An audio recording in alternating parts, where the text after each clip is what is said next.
Now, I know the Green Goblin is the new big man, but I'm here to tell you guys who the new big man is. It's not a surprise to anyone. It's Aunt May.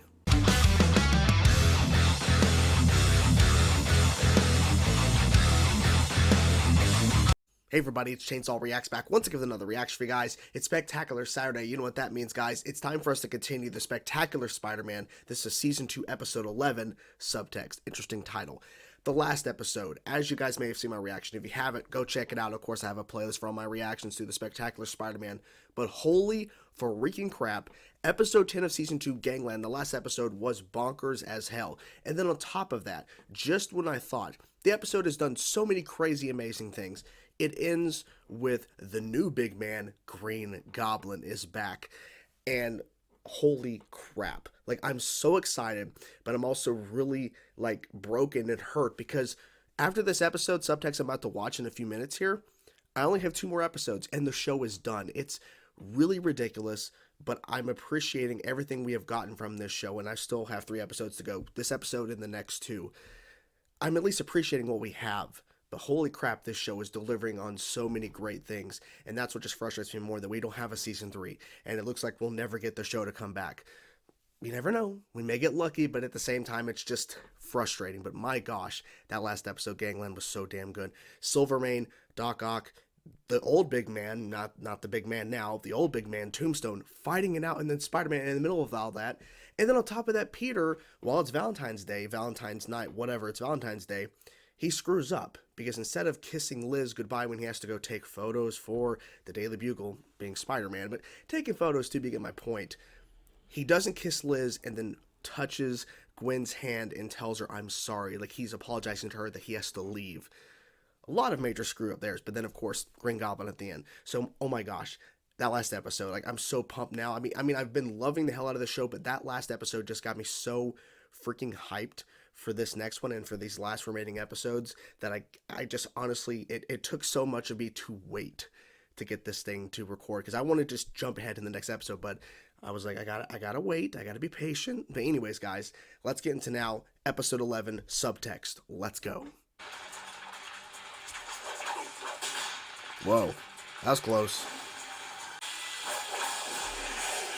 What the hell? Jesus. That's why.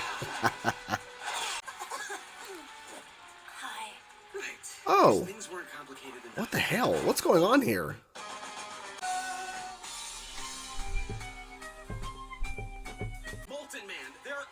Molten Man. No trick. They're actually right there. She's not. You're not prepared, or? Thief of love, what have you come by night and... Jesus. Couldn't spring for a sprinkler system. Nice save. Time to step up and show Liz that the girl you care Time to step about up. most is Gwen. Hi, Pete. Are you waiting for Liz? Liz, wait! I know. She wants nothing to do with him right now.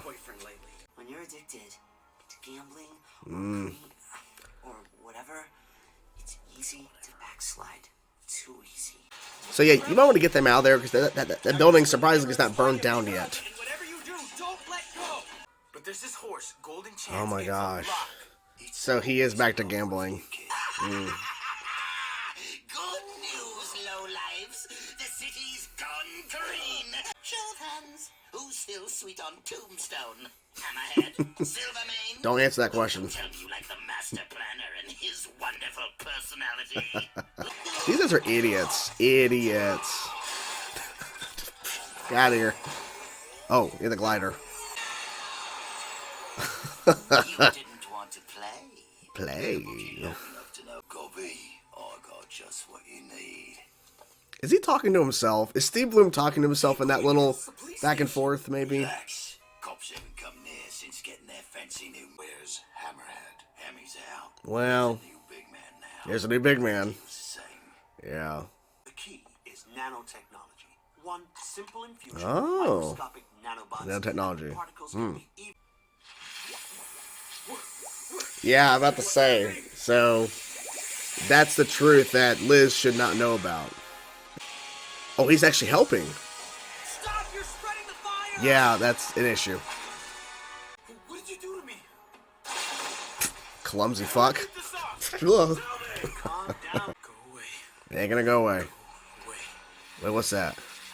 Wait, did he hit a button? He hit a button that made it go away. Good. A strong-willed person can turn the armor on or off. Oh, wait, that's so inconspicuous, not really. What the hell? Yes! Golden chance! He's just, what is he doing there? Ah, Spider-Man. Oh, you failed. Oh, switching it up, yep.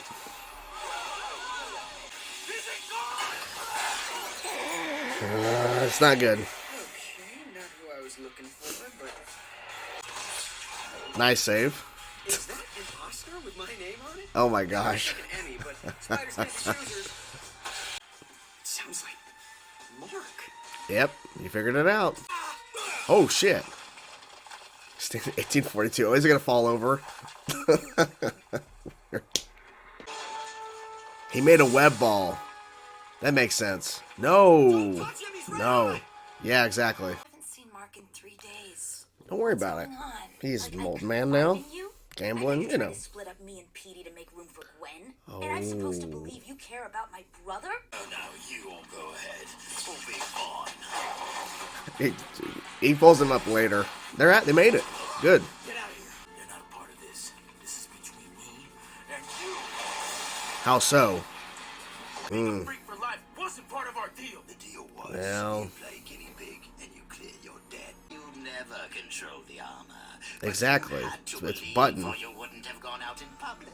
So if you want to get your shiny metal hands on this button and You gotta regain defeat control of your Spider-Man. life, eliminate Spider-Man. I knew it. I knew it. You're lucky I'm offering this deal.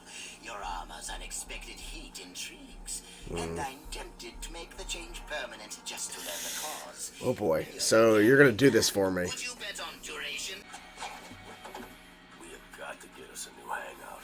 Exactly. He just knows where you guys are.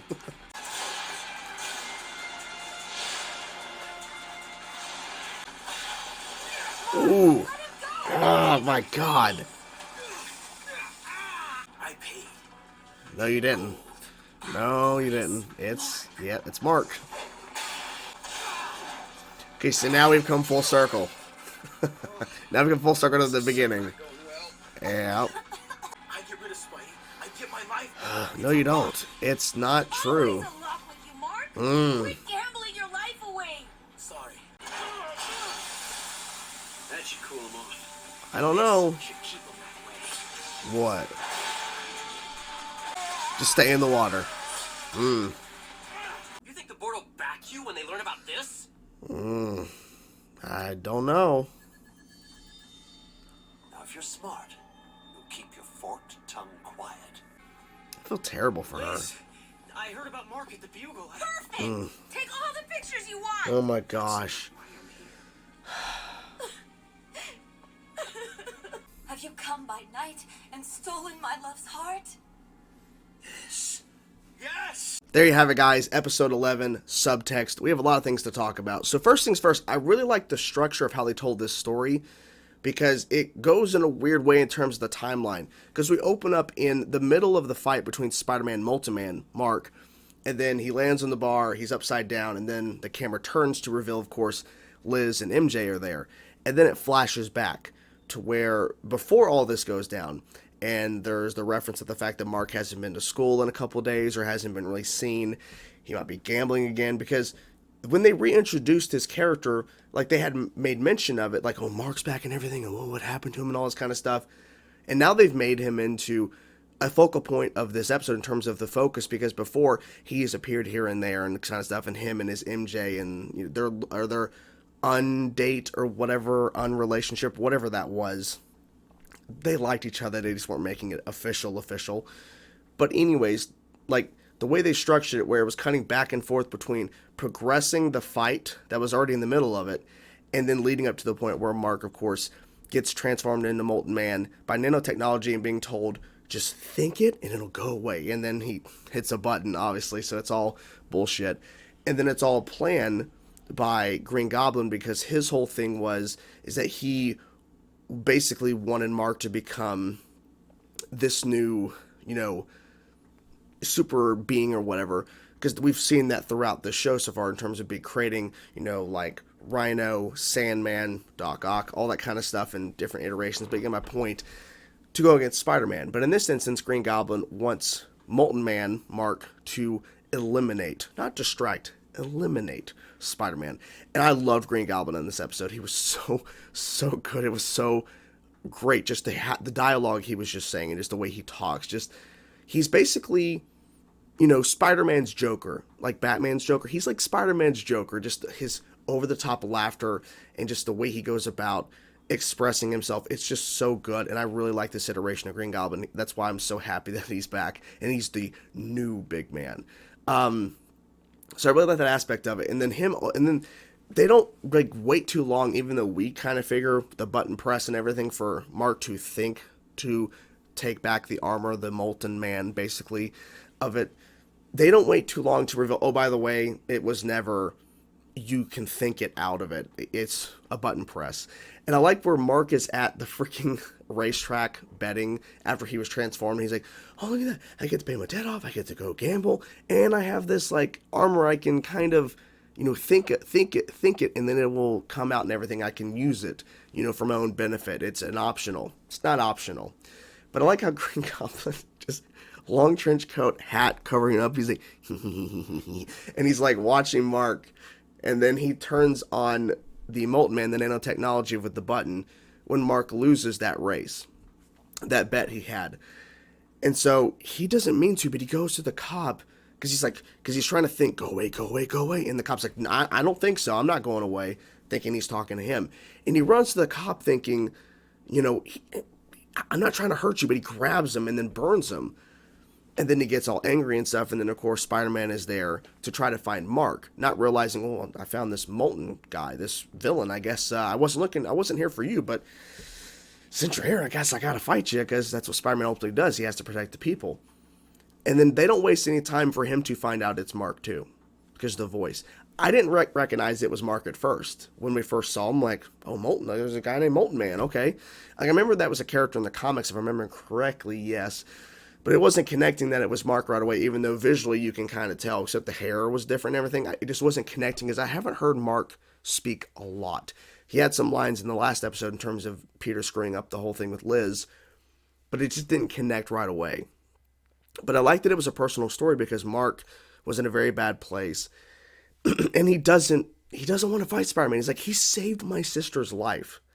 And Green Goblin's basically saying, well, you can get rid of that whole idea, that whole feelings, get rid of it, because it's either you eliminate Spider-Man or you're stuck with this forever. Because he even said, I'm thinking about making it permanent. Basically saying, if you don't follow what I'm telling you, then you're screwed, basically. And that was really unfortunate, but Green Goblin's evil, so. And ultimately, Molten Man, of course, failed. Sorry that my voice is going out, guys. I tried to fix it with some water earlier, but it's not really helping. Still dealing with COVID. But, so apologies. But the fact that at one point, he even tries to help save Liz and MJ, because he didn't realize they were there. And him helping, trying to get the exit so that they can get out, he's making it worse because of the fire. He's still spreading it because his whole body is molten or fire. So basically, he can't actually help them. But then you find out the whole stake thing we just mentioned about where he has to eliminate Spider-Man. He's throwing molten balls, molten lava balls, fireballs. Really? Okay, he can do that? Kind of crazy. My voice is completely gone. Holy shit. It's terrible, guys. Holy shit. Trying to think of anything else. And he took him out pretty quickly. Spider-Man, of course, had the fire hydrant, tricked him, and then he webbed him up in the middle of it. And then, of course, he's like, oh, I got rid of the Molten, but actually Green Goblin hit the button. So, apologies for the voice, guys. Man, it's just, I guess I really shouldn't be talking a lot, but here we are in the review portion, so I have to talk. So, apologies for that. Anyways, I'm done apologizing. You guys understand what's happening here. So I'm trying my best to make sure I can enunciate or whatever that fucking word is, so you guys know exactly what I'm trying to say. So I'm trying to think anything else in particular. I like when the play thing too at the beginning, where Liz and MJ are trying to do the play, and they're screwing up their words. They're not really showing any emotion in it. And then at the end, when they're both hurt because MJ liked Mark a lot, Liz lost her brother again in a really horrible fashion, like worse than last time, this time. So when they're performing this read-through of the same play, it's more emotion, and the director's like, yes, this is what I'm talking about.